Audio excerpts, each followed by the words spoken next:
Big bands feeling generous. Go to a big house, that's my preference. Sitting pretty at the top, Mount Everest. Yeah, bossy, dripping sauce. Gas bells like I'm Severus. Puffing on the best asparagus.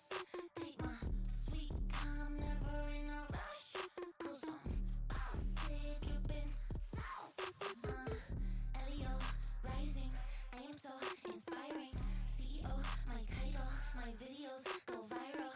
Take a good look at the fit, lit from my head to my toes. They all wanna sip of the drip, watch out when they getting too close. Turn it up, cause they're coming cut. Say, don't you interrupt, everybody watch me. Going leveled up, no you cannot touch me. Chilling in the cut, dodging paparazzi. Big bands feeling generous. Go to a big house, that's my preference. Sitting pretty at the top, Mount.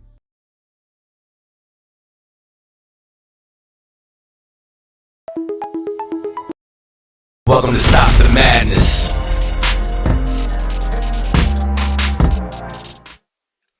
What's up, everybody? It's your boy Isaac Koto, and welcome to Stop the Madness en Vivo live. As you can see, I'm by myself. My co-host, the Kid Plot, is out there making some multi-billion-dollar tracks, and will be here shortly. But first off, I'm gonna start out with a few topics I want to discuss. And a lot of times I talk about stuff that maybe Plot don't want to talk about, but it's okay because now is the Kodo show. So first off, I hope everybody had a good Easter. Our president, I think, forgot that it was Easter and recognized Trans Recognition Day on Easter and made a zero comment regarding Easter Sunday. I think Easter may be one of the top 2 or 3 religious holidays in this country. But yet our president, Mr. Biden, made zero comment regarding Easter Sunday. Okay. Last I checked, this country is basically a Christian country. It has huge ramifications as far as the voting public. And I think it was just a slap in the face. I just don't understand what is the thinking, who's running the show over there. I think it makes common sense if it's Easter, even if the day was pre-planned. I mean, all you got to do is look at the calendar and say, Mr. President, $4.99 from Joel Moscoso. What's the conflict, John? Well, Trans Recognition Day is falling on Easter. Well, let's go ahead and make a change. Guess which day is more important of the two? The day that probably recognizes less than 1% of the population in the country, or the predominantly Christian holiday that 99% of this country knows about and recognizes. Okay. I don't know what's going on over there. And it's hard every day. It gets harder every day. I thought I was a Democrat. I thought I was. And, something I could appreciate about doing this podcast and talking about these topics is, you end up doing a lot of self-reflecting. And, when I started making out these videos, I honestly was ignorant to exactly what were the issues to the left and to the right. And, as I've gone on making these videos, I've come to realize I lean to the right. There are a lot of issues that are Republican issues that I support, and that's a personal struggle for me. I'm an immigrant. I did immigration for about 10 years. I hated Trump. There's a lot of things about Trump that I absolutely abhor about the man. But when it comes to these issues, Easter weekend was a perfect example why it makes it hard to support Biden. The things that they're doing, the moves, the woke culture agenda, it is grinding. I see it every day. It's on the shows. It's in your Disney movies. It's in your Marvel movies. I saw somewhere where they're going to make the Fantastic Four and the Silver Surfer is going to be female. And I'm like, come on, like, what's going on?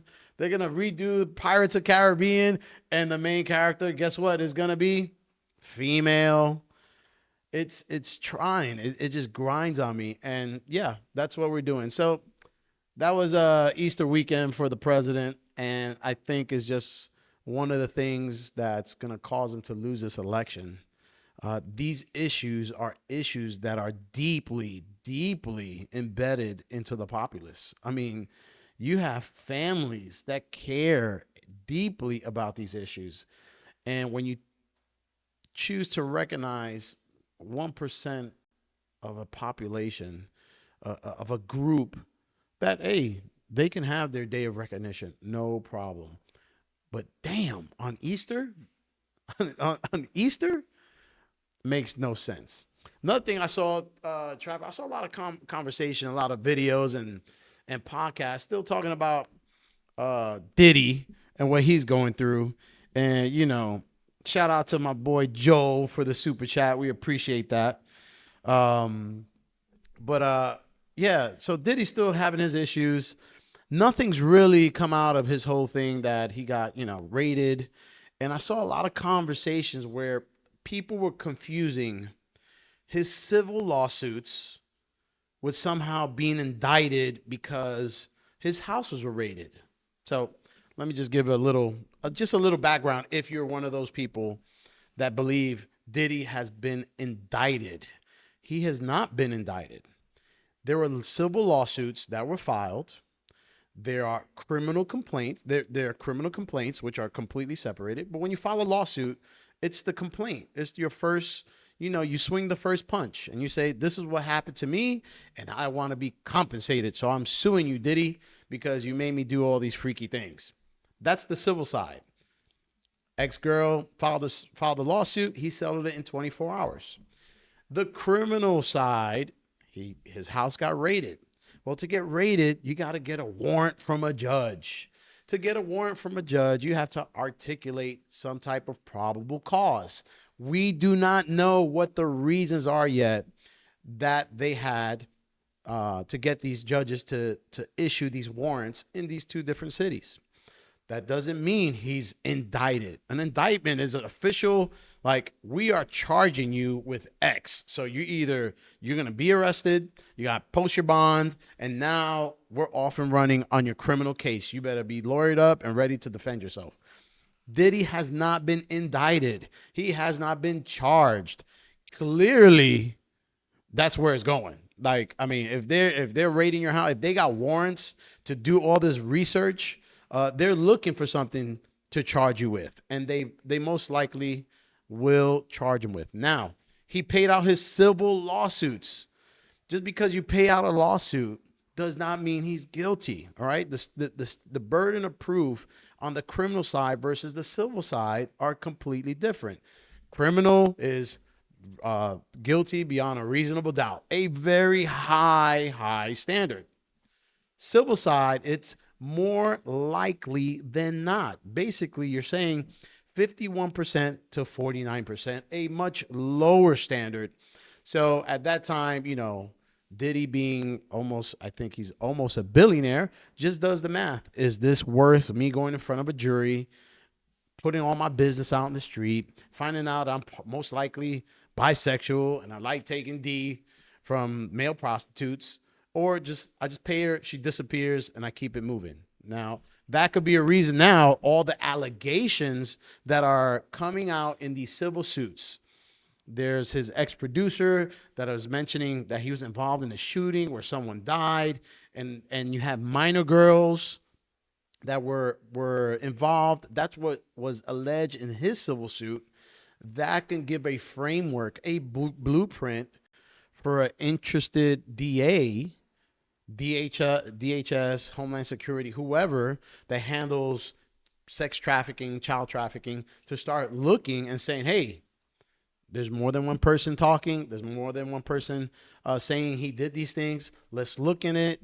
They might have had an interview. They might have had someone come and give a sworn statement and something to that effect that got them the probable cause for their warrants to go raid his homes. but he has not been charged. So don't be one of those that said, "Oh, Diddy's been indicted. He paid homegirl the 30 million." One has nothing to do with the other. He cut the check. All right. I've already stated my opinion. I don't think Cassie was a victim because you're with the man for 10 years or 11 years. And then you want to cry victim when you benefited and you went to the parties and you drank the alcohol and you partied and traveled and had all those benefits and then found out they didn't really even live together. She lived separately. And then she still willingly, no gun to her head, did all the things they wanted to do. Hey, it is what it is. But because he's Diddy, there's a check. There's some out there. And look, he's in the hip hop world. He needs to protect himself. But look, if he also was involved with a minor, hey, put the cross to his ass. All right. So if it was a minor involved, if he forced himself on a female, man, take him to jail. Bury his ass. If he forced himself, when it's someone that has zero necessity to force themselves, I don't see why that's happening. So that's our Diddy situation. Thirdly, we have another topic that I like. I like to talk about. Jamil likes to talk about. But what we're gonna do, we're first gonna take a break because I think my boy Jamil is around the corner, and we're gonna have a quick discussion. So, hey, stand by for 2 seconds. Let's get them set up and be ready to rock. Be right back.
There he goes. We back. We back. Special guest. Hey, man, I was running late. You know, studio sessions be like that sometimes. That's all but right, man. I'm in the building. I'm happy to be back.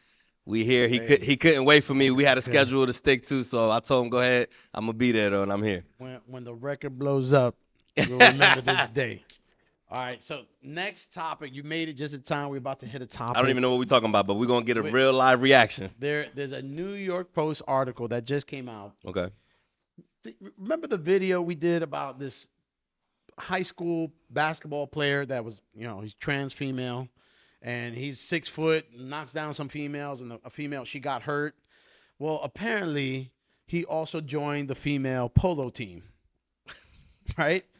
And so he's in the locker room. Yeah, this can't make this stuff up, man. He is in the locker room, and we'll show a little clip of the New York Post. You'll see it. So he's on the polo team. Yeah, the female polo team.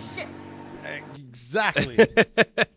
he's bearded up. He's bearded up, and he made a googly comment to one of the females that had her chest exposed. So he made a like, oh wow, look at that, kind of comment. And so they reported him, and so the school suspended him, right?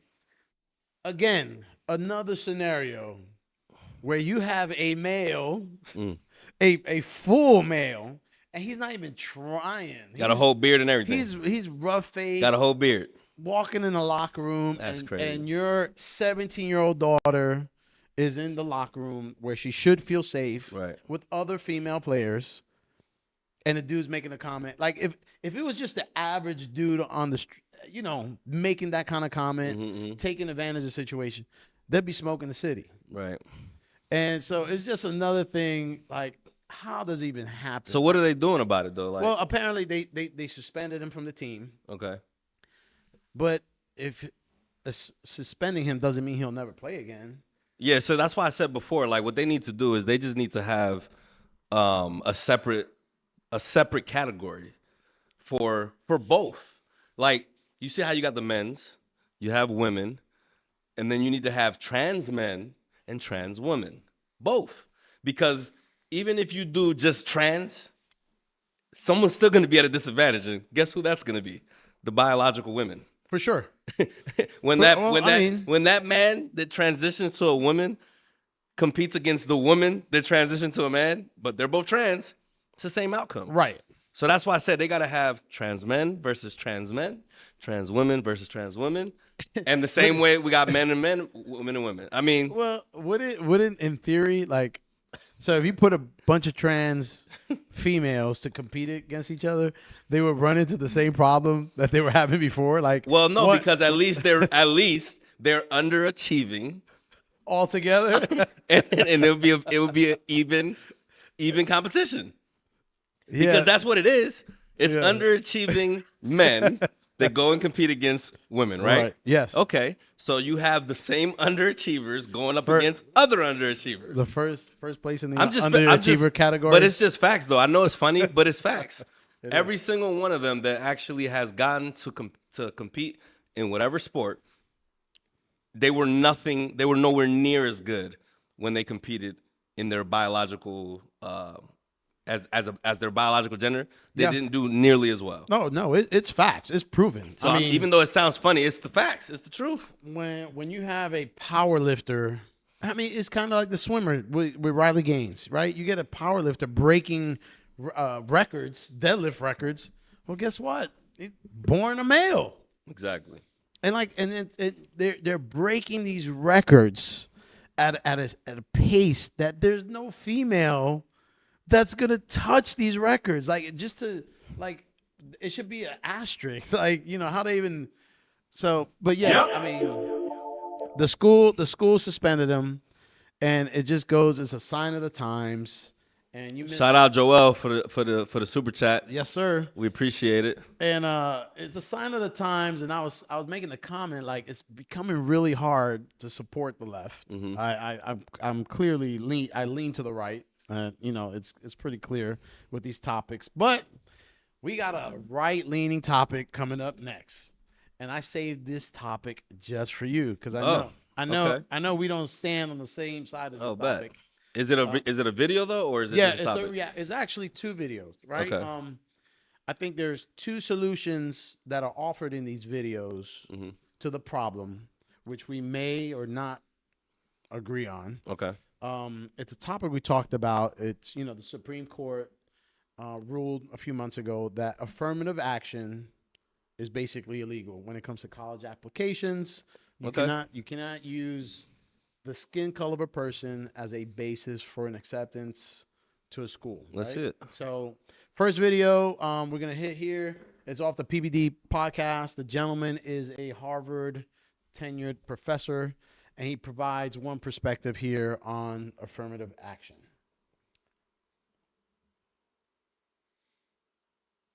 choose to go into school? Should we favor certain skin colors and give them a higher score of likelihood of getting to a school than those who are white? Not alone at all. Or should be one factor? Well, no. What I mean by that is what else? People are a lot more interested than just skin color. So what else? If you're asking me the question, all else equal, should we favor a should skin color matter? I don't think so. But skin colors correlate with a lot of other stuff, like income of the parents, etc. So it wouldn't surprise me that skin color would matter for admissions, but not on its own. It has to come up with other stuff. For example, if I don't think anyone should admit a very Obama's kids, right? They don't need affirmative action. I don't know if they need it or not, but they shouldn't get it, right? My kids shouldn't get it.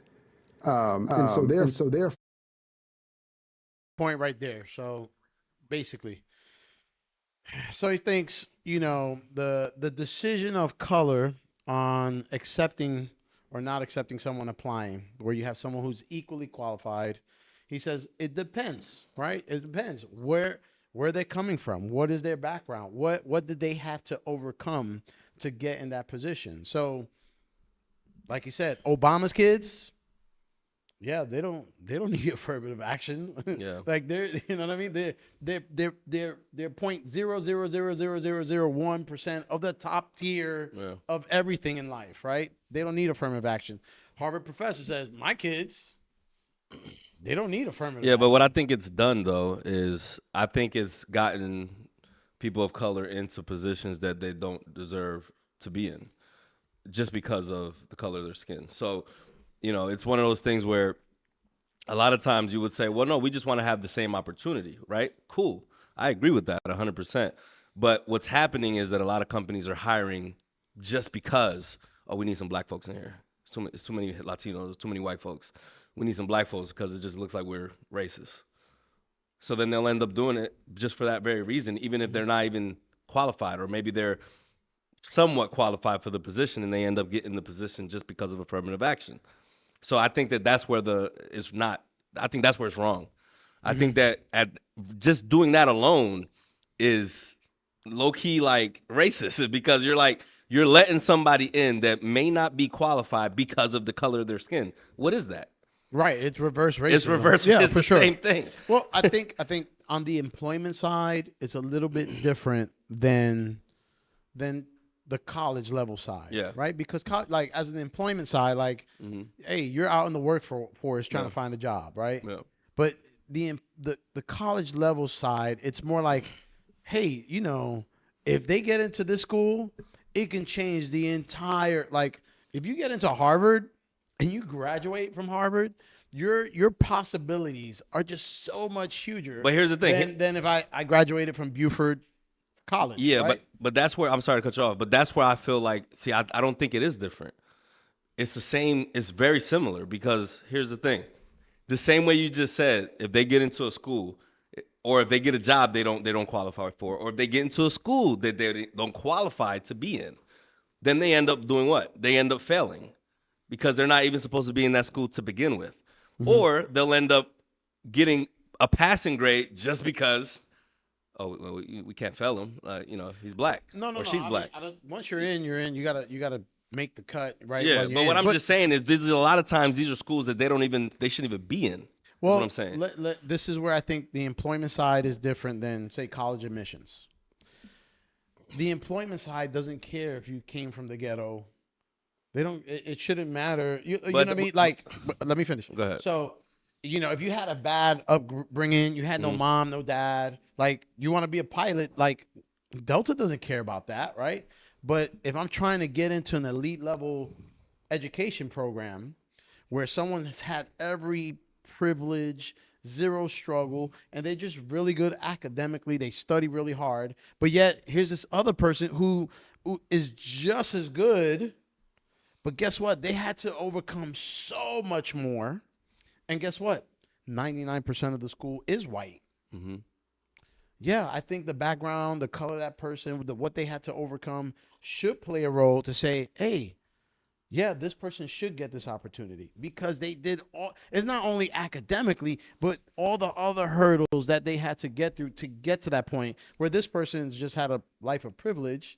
That's not their fault, right? I'm sure if they apply to 10 other schools, they'll get into 6 or 7 of them. But in this particular case, it's like, hey, we got someone, it's 1A, 1B, but this one had to overcome all these things, and they're a minority. And guess what? Our school's majority, one color. We need to diversify. Yeah, that to me is different than the employment side. Yeah, I mean, I hear your argument, and it makes sense. But to me, it's still very similar, and it's still, to me, it's the same thing because if you get into Harvard, you're supposed to get, the only people to get into Harvard are people that are academically there. Right. Okay, it's not just a school that, I can afford to pay for my kid to go. No, you have to academically be top tier. Top tier for them to accept you into their school. Yes. And if you're getting in just because of affirmative action as a big help, you know what I'm saying? But you're not there academically, you're just going to struggle. You're just going to struggle. I agree. I don't think, again, I don't think race should be the only reason why someone gets in, right? Yeah, but see, so like if you can't be a sucky ass student, and you know what I mean. Like you got to be a top tier student, and that's why I think affirmative action is actually. I think it had good intentions, which is we want to make sure that they have the same opportunity as the white folks, right? Right. So the opportunity, I agree with, but what ends up, what has been happening is it's not just giving them the opportunity. It's just come on in, man. We need some color in this mug. I mean, that's what it looks like. Right. I mean, look, I went to, John Marshall Law School. I didn't go to an Ivy League school. I was a horrible college student. I mean, a college high school student. I had horrible grades. I didn't take an SAT. I got an associate's degree, and I went to the military, and I went to night school, and I got a bachelor's degree. And, I never really took a good English class. I was a horrible writer. But I took the LSAT. I did okay. My GPA was decent, and I applied. And part of the application process for law school, you give a personal statement. Personal statements in law school, they really that's basically beyond the numbers, right? So you have your grades. Is that so? Who is this person? Who is this applicant to our school, bro? I put Latino, from the Bronx, from the hood, mom on welfare. I put every single thing I went through, and my application got denied initially. And I called the school, and I said, hey, I think I'm the type of student you want in your school. I'm ex-military, this, that, the other. I go to the school, and they tell me, Isaac, you're 1 point below our average GPA. You're 1 point below our average LSAT score. And I said, I can't do nothing about my GPA. And they said, look, but if you take the LSAT again, if you get a higher score, then, we can accept you. And I said, wait. The LSAT is ultra difficult. And there was just no way I was going to take the LSAT. Like, it's one of the most hardest exams ever. And I told the dean of admission, I said, look, my grades initially sucked because I was running, chasing girls, not going to school, this, that, the other. But if you look after I joined the military, I was a 4.0 student. I was working full time. I was married. I was in the military. I was a completely different human being. She said, you know what? I want you to reapply and add a statement talking about that. And I got accepted. They looked beyond the numbers, and they looked what I did to get there. And I got accepted, right? So I think it's when it comes to these applications, yeah, your background matters. So that's one way to look at it. That's how you got in there, man. I got to give you the air horn for that one. Hey, I have no shame. I used every opportunity, and then I got in. So sue me. All right, let's check out the next train of thought of how maybe we should look at affirmative action. Okay. Welcome to Stop the Madness. Socioeconomic.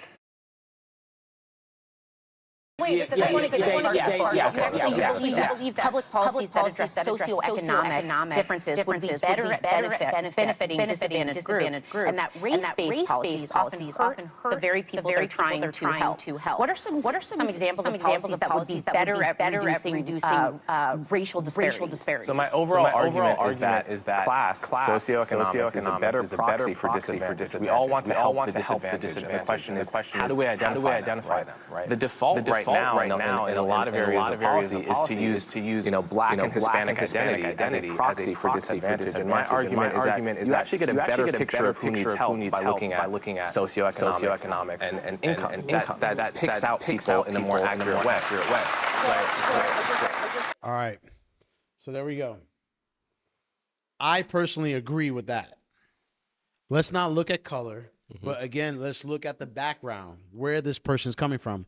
That says we don't care about skin color. Right. But if you came from the trailer park in Oklahoma and no one's in your family ever even sniffed college, and the medium income level for that area is poverty, and here you are with the opportunity to get into an elite school versus someone who hasn't gone through any of those struggles. To me, that's valid. I agree. I would take that, but that's still affirmative action. Yeah. And like I said, I think the intentions of affirmative action is good. There's certain situations that I see, if you can get the camera on me while I'm talking, there's certain situations that I see that are, I just feel like bias in a way, kind of like it doesn't make sense to me. Like the opportunity part, yes, but the part of we just gonna get you in just because we don't have enough of you in here, or just because we want to make you feel good, or just because we got pressure from the government to get you in here. It's like, nah, bro, you need to earn your spot like everybody else, and me included. You know what I'm saying? That's it. That's how I look at it. Yeah, I mean, I think on the employment side, I think is harder. Like, hey, we need a brain surgeon. I want the best damn brain surgeon. Yeah, I don't give a damn what color. Possible. I don't care where he's from. He can freaking be Iranian, Pakistani, Indian, it don't matter. Jamaican, like, Dominican. I need someone to give me a heart operation. I want it to be the best possible candidate. Yeah. I don't care about skin color. So I think on the employment side, I think it's a little bit easier. Yeah, it's more complex on the scholastic part. Yeah, I mean the school side is difficult, but I do favor what the gentleman was talking about. Like, hey, let's look at poverty. Now, the flip side of that argument is, well, who's a majority of the population that is on the poverty side of the scale? That's true. It's going to be your Black and brown community. Yeah. So you run into that same issue, but at least you can't say, oh, it's only the color of my skin. Right. So anyway, that's true. We're going to go ahead and wrap it up with that.